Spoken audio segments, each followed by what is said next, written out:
மீண்டும் தலை தூக்கும் இனவாதம். அனைவருக்கும் அன்பான வணக்கம்.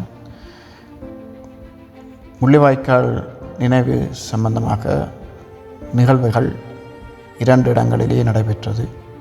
ஒன்று, முள்ளிவாய்க்கால் முற்றத்திலே பெருந்திரளான மக்கள் கூடி அந்த இறுதிப் போரிலே மரணித்த அந்த மக்களை நினைவு கூர்ந்து அவர்களுக்கான அந்த தீபங்களை ஏற்றி அந்த மக்களுடைய தங்களுடைய வலிகளை, தங்களுடைய துயரை, தாங்கள் சுமந்து கொண்டிருக்கின்ற காயத்தை இந்த உலக நாடுகளுக்கு, இந்த சமூகத்துக்கும் தெரிவித்த அந்த வலி மிகுந்த அந்த நிகழ்வை நாங்கள் பார்த்தோம். அடுத்ததாக கொழும்பிலே ஒன்றிணைந்து ஒரு சிறிய நிகழ்வாக தீபமேற்றி அந்த மக்களை நினைவு கூற முற்பட்ட வேளையில் அங்கே கூடியிருந்த இனவாதிகள் அந்த மக்களை மிகவும் சொல்லத்தகாத வார்த்தைகளாலும் அவர்களை பயங்கரவாதிகளாக சித்தரித்து அந்த மக்களை கேலி செய்த அந்த நிகழ்வும், அந்த நிகழ்வை குழப்புவதற்காக அவர்கள் முயற்சித்த பொழுது அங்கே காவல்துறையினர் அவர்களை தடுத்து நிறுத்தி அவர்களை அப்புறப்படுத்தியதையும் நாங்கள் செய்திகளூடாக பார்த்தோம். ஆகவே இந்த இனவாதிகள் தங்களுடைய இருப்பை தக்க வைப்பதற்கும் அரசியல் அதிகாரத்தை மீண்டும் கைப்பற்றுவதற்கும் இப்படியான நபர்களை பயன்படுத்தி இந்த தேசத்தை மீண்டும் மிகவும் ஒரு துயரமான சூழ்நிலைக்கு தள்ளுவதற்கு முயற்சி செய்கிறார். மஹிந்த ராஜபக்ஷ அரசு மக்களால் விரட்டி அடிக்கப்பட்ட பின்னர், இங்கே புதிய அரசு பொறுப்பேற்ற பின்னர் அவர்களுடைய இருப்பு மிகவும் கவலைக்குரியதாக அமைந்தது. ஆகவே அவர்கள் தங்களுடைய அரசியல் இருப்பை மீண்டும் வெளிக்கொண்டுவதற்கும் தக்க வைப்பதற்கும் அரசை மீண்டும் கைப்பற்றுவதற்கும் அவர்கள் முயற்சிப்பது கண்கூடாக தெரிகிறது. அதற்கு அவர்கள் எடுத்துக்கொண்ட விடயமாகத்தான் இந்த இனவாதம் இருக்கிறது. ஆக இனவாதத்தின் மூலம் அவர்கள் மீண்டும் ஆட்சி அதிகாரத்தை கைப்பற்றி அந்த பதவி சுகங்களை அனுபவிக்க அவர்கள் ஆசைப்படுகிறார்கள். அதற்கு ஆதரவாக சில மக்களும் செயற்படுவது மிகவும் வருந்தத்தக்கது, வேதனைக்குரியது, மிகவும் ஆபத்தானது. குறிப்பாக விமல் வீரவன்ச, கம்மம்பில்ல போன்றவர்களும் இன்னும் சில அரசியல் கட்சிகளும் அவர்களுக்கு ஆதரவாக, மதவாதிகளும் அவர்களுக்கு ஆதரவாக செயற்படுகிறார்கள். அவர்களுடைய தற்போதைய சூழ்நிலையில் அவர்கள் ஒரு ஆட்சியை கைப்பற்றுவது என்பது மிகவும் கடினம். ஆகவே இனவாதம் மூலமாக மக்களை திசை திருப்பி அதன் மூலம் ஆட்சி அதிகாரங்களை கைப்பற்ற அவர்கள் முடிவு செய்திருக்கிறார்கள் என்பது வடிவாக தெரிகிறது. அண்மையில் அவர்கள் அளித்த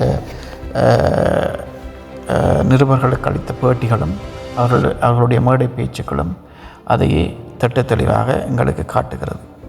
ஆகவே மீண்டும் இந்த தேசத்தில் ஒரு இனவாதத்தை கட்டவிழ்த்துவிட்டு அதன் மூலம் மக்களை பிரித்து, மத ரீதியாக, மொழி ரீதியாக மக்களை பிரித்து தங்களுடைய ஆட்சி அதிகாரத்தை கைப்பற்றி தாங்கள் மகிழ்ச்சியாக, சந்தோஷமாக அந்த ஊழல்களை செய்து அதன் மூலம் தங்களுடைய குடும்பத்தையும் தங்களுடைய குடும்ப உறவினர்களையும் பெருவாரியாக செல்வந்தர்களாக்கி சுகபோக வாழ்க்கை வாழ அவர்கள் முயற்சி செய்வது நன்றாக புரிகிறது. எனவே மக்கள் விழித்து கொள்ள வேண்டும்.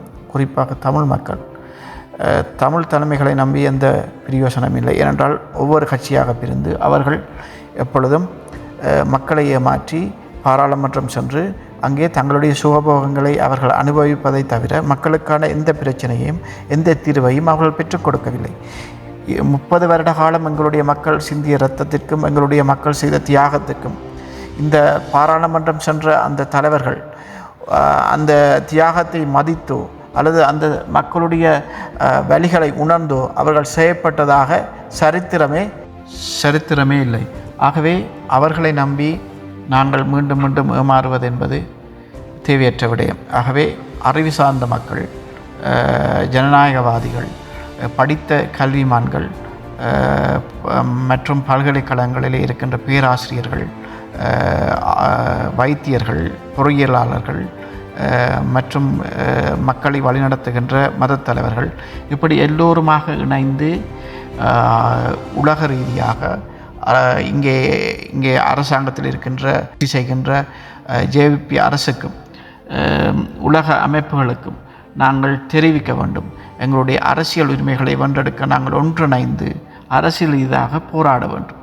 ஆகவே இனவாதிகள் மீண்டும் மீண்டும் தலை தூக்கி இனவாதத்தை காக்குகின்ற பொழுது நாங்கள் விழிப்போடு அவற்றை எதிர்கொண்டு அதோடு ஒற்றுமையாக பயணித்து எங்களுடைய அரசியல் அதிகாரத்தை வெல்ல தமிழர்கள் எல்லோரும் ஒன்றிணைய வேண்டும்.